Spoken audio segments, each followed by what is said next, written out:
Vamos falar de saúde agora?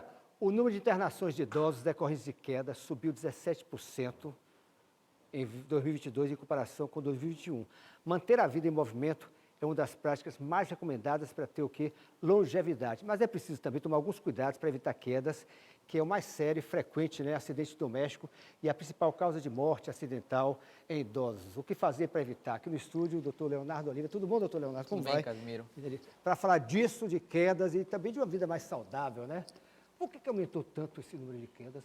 Qual é a sua interpretação sobre isso? Talvez a gente esteja comparando um ano que a pandemia acabou, pelo menos a quarentena da pandemia, né? Então a gente tem retomado o número de quedas diante da pandemia, o que infelizmente é uma situação que gera bastante preocupação para a gente que lida diretamente com a saúde dos idosos, né?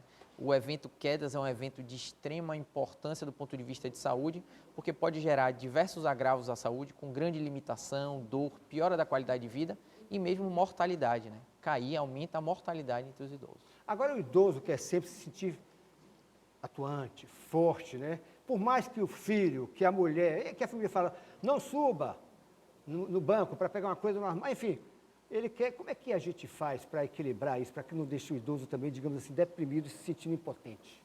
Essa é uma pergunta super interessante, porque a gente agir com o idoso de forma a deixá-lo seguro, num ambiente seguro, em atitudes seguras, não significa limitá-lo. A gente tem que sempre atuar de forma que ele seja ajudado, ou seja, que ele consiga fazer o que ele quer fazer com segurança, mas não que ele seja isolado ou afastado daquela determinada atividade. Então, o ideal é que a gente tenha um acompanhamento, mas que ele continue fazendo o que ele deseja fazer, né? E existem atitudes que a gente pode tomar dentro de casa para tornar o ambiente mais seguro, por exemplo. Sim. Então, por que a gente vai colocar determinados objetos no alto, na dificuldade do idoso ter acesso, se são objetos ou alimentos que ele quer ter acesso? Então, a gente vai posicionar esses alimentos na prateleira de baixo. A gente vai evitar colocar muito no alto ou muito embaixo determinados objetos ou alimentos que o idoso vai querer ter acesso. Isso já ajuda muito, né? É claro que a orientação sempre vem... Tapete com a miséria, né?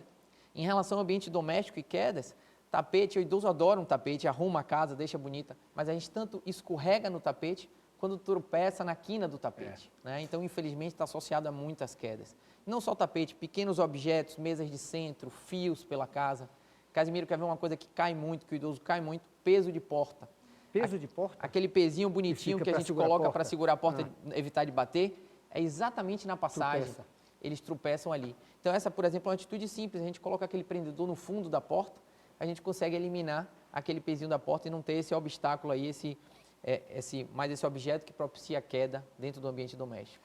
Bom, aqui eu falo sempre, a consulta é de graça, ninguém paga pela consulta, né? Quem não tem plano de saúde pode fazer pergunta também. Vamos para a rua, então. A primeira pergunta para o doutor Leonardo Oliva. Vamos lá. Qual é a complicação mais frequente para depois de uma queda? Olha, essa pergunta é bem interessante. Após um evento de queda, tem duas situações que a gente precisa lidar.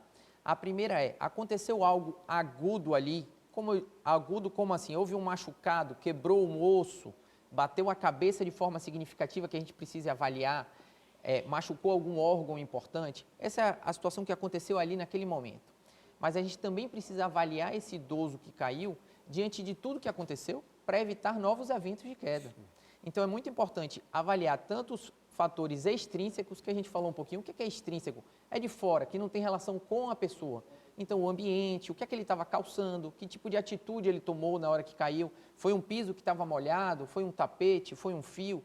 É muito importante a gente fazer essa avaliação para evitar um novo evento, mas também avaliar o indivíduo. Quais são as características do indivíduo que propiciam queda? Déficits visuais não corrigidos com óculos, déficits auditivos não corrigidos com aparelho, situações de fraqueza muscular, doenças que podem atrapalhar o equilíbrio, tudo isso precisa ser visto e corrigido, tá? E um ponto muito importante que a gente precisa falar, medicamentos. Muitos medicamentos estão associados ao aumento do risco de quedas. Por que medicamentos que deixam a pessoa mais sonolenta, é isso? Isso, existem principalmente os tranquilizantes, os calmantes, né? Eles diminuem não só a capacidade da gente se colocar no espaço, mas os reflexos também. Então, tem diversos medicamentos que estão associados ao aumento do risco de quedas em idosos, e essa é uma análise que precisa ser feita de um idoso que está caindo ou que já caiu, né, alguma vez.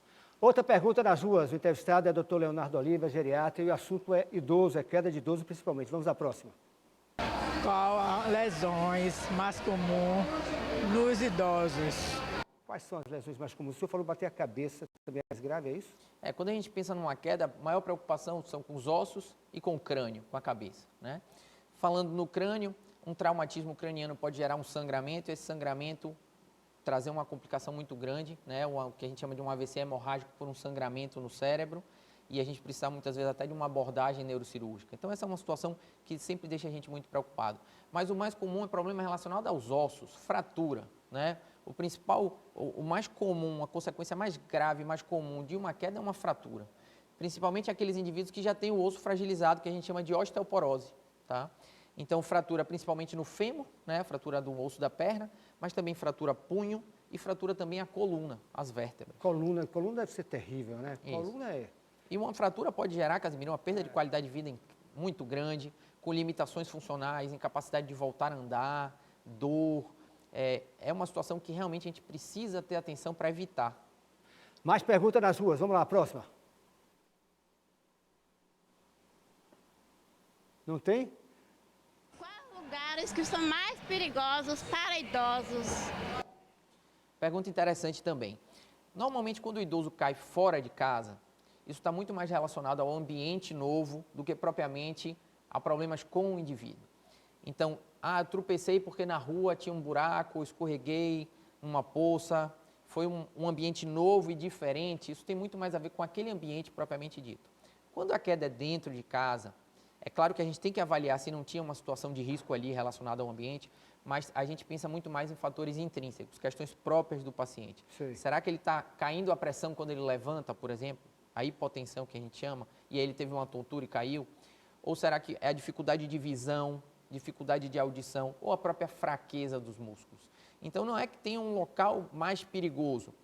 Dentro de casa, talvez o banheiro e a área de serviço, principalmente relacionada ao piso escorregadio e a água, né, e sabão. Então a gente tem que ter muito cuidado. Há muitas quedas dentro do banheiro e muitas quedas na área de serviço também, lavando a varanda ou com a roupa que pinga ali no varal e acaba molhando o piso, que é um pouco mais escorregadio. Tem que ter cuidado. Obrigado, doutor Leonardo. Eu que Obrigado, agradeço. Tá? Muito obrigado.